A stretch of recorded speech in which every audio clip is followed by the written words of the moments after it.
Hi friends, welcome back to tech with Mirage. First వీడియోలో C basics నేర్చుకున్నారు కదా. ఇప్పుడు డైరెక్ట్గా కోడింగ్లోకి వెళ్ళిపోదాం. మన ఫస్ట్ ప్రోగ్రామ్ రాసి కంప్యూటర్ని హలో వరల్డ్ అనిపిద్దాం. రెడీయా? ఇప్పుడు మనం ఒక బిల్డింగ్ కట్టాలి అంటే first blue print are plan అవసరం. అలాగే ప్రతి సి ప్రోగ్రామ్కి ఒక స్టాండర్డ్ బ్లూ ప్రింట్ ఉంటుంది. దానినే స్ట్రక్చర్ అంటాం.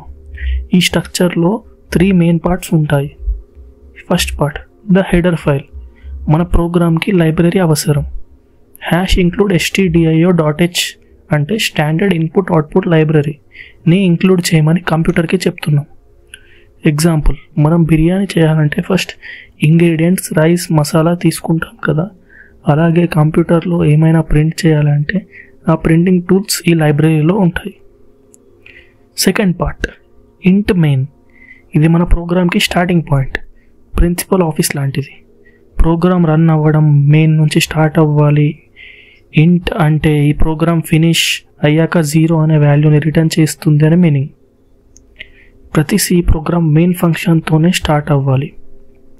Final part print hello world. Print function వల్ల స్క్రీన్ మీద టెక్స్ట్ ప్రింట్ అవుతుంది. ఇప్పుడు చాలా ఇంపార్టెంట్ పాయింట్, సెమీకోలన్.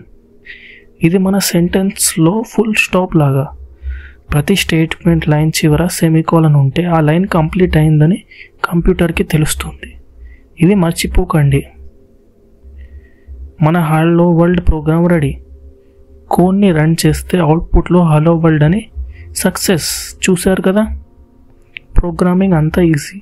నెక్స్ట్ వీడియోలో వేరియబుల్స్ అండ్ డేటా టైప్స్ గురించి నేర్చుకుందాం. అవి ఎంత ఇంపార్టెంటో చూద్దాం.